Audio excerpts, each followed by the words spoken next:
Hello les amis, je vous retrouve pour une nouvelle vidéo sur le football français et la Ligue 1 et je vais vous présenter le match Nantes contre Lyon. C'est un match qui a lieu ce dimanche 7 avril 2024 à 20h45 pour le compte de la 28e journée du championnat de France de football de Ligue 1 Uber Eats saison 2023-2024. Alors Nantes c'est le 14e du classement qui reçoit Lyon le 10e. Donc dans cette vidéo on va revenir sur le classement de la Ligue 1, les meilleurs buteurs et passeurs également de Ligue 1, tous les résultats et stats de tous les matchs joués pour ces deux équipes, ainsi que les compos d'équipes et tactiques éventuelles, ce qui nous permettra d'avoir une idée, une tendance à ce match. Pour ceux qui souhaitent voir ce match à la télé, sachez que vous pouvez le voir sur Prime Vidéo. Alors au classement, on a donc Nantes qui est 14e avec 28 points en 27 matchs, 8 victoires, 4 nuls, 15 défaites, 26 buts marqués, 42 buts encaissés, moins 16 de différence de but. Ils ont seulement 2 points d'avance sur le premier barragiste pour la descente en Ligue 2.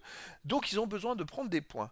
Lyon de son côté est un peu plus haut et maintenant ils sont 10e avec 35 points en 27 matchs, 10 victoires, 5 nuls, 12 défaites, 31 buts pour, 41 contre, moins 10 de différence de but. Ils ont fait une énorme remontada parce qu'ils ont été derniers longtemps jusqu'en novembre dernier où ils avaient très peu gagné et puis derrière ils ont enchaîné quand même beaucoup de performances pour retrouver une place plus intéressante puisqu'ils ont 9 points d'avance sur le premier barragiste alors que je rappelle il reste plus que 7 matchs à jouer, c'est comme s'ils avaient 3 victoires d'avance et alors qu'il reste que 7 matchs donc voilà, c'est une situation un peu plus confortable pour Lyon. Au niveau des meilleurs marqueurs, pour Lyon, on a Lacazette qui est à 13 buts. Ensuite, pour Lyon, O'Brien 4, Tagliafico et Nuama 2 buts et des joueurs 1 but. Ensuite, pour Nantes, on a Mohamed 8, Mollet 4, Dadi Simon 3, Ablin et Comert avec 2 buts. Pour les meilleurs passeurs décisifs, pour Nantes, on a Dadi Simon avec 5, Mollet 4 et des joueurs 1 passe. Et pour Lyon, on a Cherki avec 4, Cacré 3, Nuama 2 et des joueurs 1 passe décisive. Ensuite, les résultats de toutes compétitions confondues cette saison, Nantes, c'est 34 matchs joués, 10 victoires, 5 nuls, 19 défaites, 33 buts marqués, 53 encaissés, moins 20 de différence de but. Ils restent sur une victoire à Nice, une belle victoire de 1 à Nice. Avant, ils avaient enchaîné 3 défaites d'affilée, c'est pour ça qu'ils ont un peu coulé au classement, ils ont un peu chuté. Je dirais que depuis quand même la 10e journée, avant la 10e journée, ils avaient dû faire pas mal de victoires, hein. Depuis la 10e journée, ils font des victoires, mais que de temps en temps. C'est pour ça qu'ils sont bien bas au classement.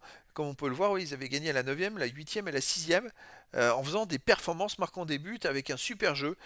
Là, ça va un peu moins bien, mais cette victoire à Nice peut les relancer. Lyon, de son côté, cette saison, 36 matchs joués, 14 victoires, 6 nuls, 16 défaites, 40 buts marqués, 49 encaissés, moins 9 de différence de but. Alors, j'ai pas inclus, mais cette semaine, ils ont gagné en demi-finale de Coupe de France contre Valenciennes, 3 buts à 0. C'est quand même à souligner, donc il faut rajouter, c'est une 15e victoire, avec 3 buts de plus marqués. Et c'est vrai que sur les derniers matchs, Lyon perd très peu. Ils ont perdu contre Lens à domicile 3-0. Mais comme on peut le voir sur les 11 derniers matchs, ils ont fait qu'une seule défaite. D'ailleurs, sur les 11 derniers matchs, ils ont quand même fait 8 victoires, 2 nuls, une défaite. Ils se sont qualifiés pour la Coupe de France. Ah, est-ce qu'il va y avoir de la fatigue parce qu'ils auront joué ce mercredi alors que Nantes n'a pas joué? Ça peut jouer aussi dans l'équipe. Mais bon, a priori il y a un bon banc à Lyon. Là, ils ont beaucoup recruté cet hiver, donc je pense pas qu'il y aura trop de fatigue. Au niveau des matchs à domicile, eh ben Nantes, c'est une catastrophe. Nantes reste sur 7 défaites de suite à la maison, et 7 défaites où ils ont marqué que 2 buts. Il y a 5 matchs où ils n'ont pas marqué de but. C'est quand même très compliqué pour chez eux. Il y a quelque chose qui ne va pas. Il y a un manque de confiance incroyable. Lyon, à l'extérieur, eh ben, il reste sur 5 victoires d'affilée. Et on peut même aller plus loin, parce qu'ils avaient fait 2 défaites, mais ils restent sur 8 victoires et 2 défaites dans les 10 derniers matchs. Et même dans les 8 derniers matchs, c'est 7 victoires et une défaite seulement. C'est une équipe qui marche très bien en ce moment à l'extérieur, qui reste justement sur 5 victoires en ayant marqué au moins 2 buts à chaque fois. Et la seule fois où ils ont pris au moins 2 buts, ils en ont marqué 3, ils ont gagné. Donc une équipe qui marche très fort en ce moment. Les compos d'équipe et tactique, les deux équipes joueront en 4-3-3 avec pour Nantes gardien, Lafont, défense Amiens, Castelletto, Palois, Cosa, milieu de terrain Chirivella, Douglas, Sissoko, attaquant Traoré, Mohamed et Kadewere. Et pour Lyon aussi du 4-3-3 gardien Lopez, défense Tagliafico, Kaletakar, O'Brien, Mata, milieu de terrain Mangala, Matic, Cacré, attaquant Benrama, Lacazette et Nuama. Donc voilà les amis, le décor est planté entre ces deux équipes. Est-ce que Nantes va pouvoir s'éloigner de la zone rouge et casser cette dynamique de 7 défaites de suite à la maison?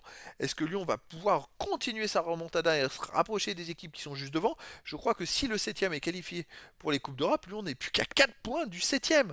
Et en plus, ils seraient en finale de Coupe de France contre le PSG ou Rennes, j'ai pas encore l'information au moment de cette vidéo.